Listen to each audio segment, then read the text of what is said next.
ang sweet face nito. Ipapakilala po natin. Certified, yan. Labrador lover. Nakasama kanyang pet sa lahat. Yang adventures. Let's watch! Friendly, active, outgoing, ilan sa mga katangian ng Labrador na bagamat large size, marami ang may gusto na gawin itong pet. Si Rizaldi Joe Valejos ng Lipa, Batangas ay 8 taon nang nag-aalaga ng Labrador. Adopted ang una niyang Labrador na si Margox. At dahil nagustuhan niya ang behavior ng ganitong aso, dinagdagan pa niya ito. At noong lockdown, ang kanyang alaga ang kanyang pinagkaabalahan. Napalaking tulong ng alaga akong si Bruce. Nung nagkaroon ng quarantine, sobrang nakaka-boring. Wala ka talaga magawa. Malaki ng tulong niya kasi one time, nagpa-check up ako, sobrang taba ako. So, advice sa akin ng doktor na kailangan ko daw tulungan sarili ko, maglakad tuwing umaga. Ang alagang si Bruce naman ang naging buddy niya sa kanyang mga nature trip.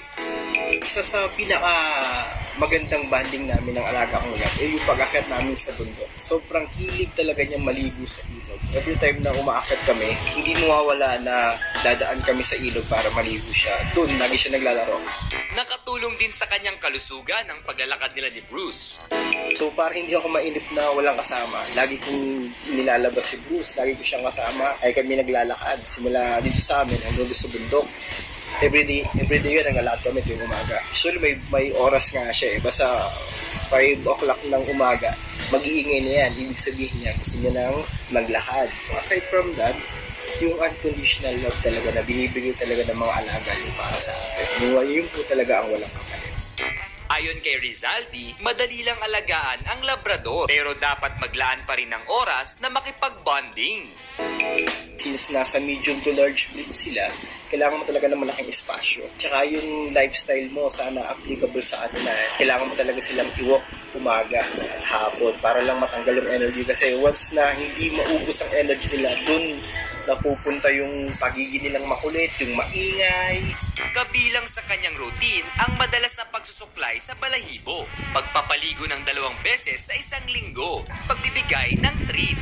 Pagdating naman sa pagbi-breathe, extra time ang ginagawa ni Rizaldi.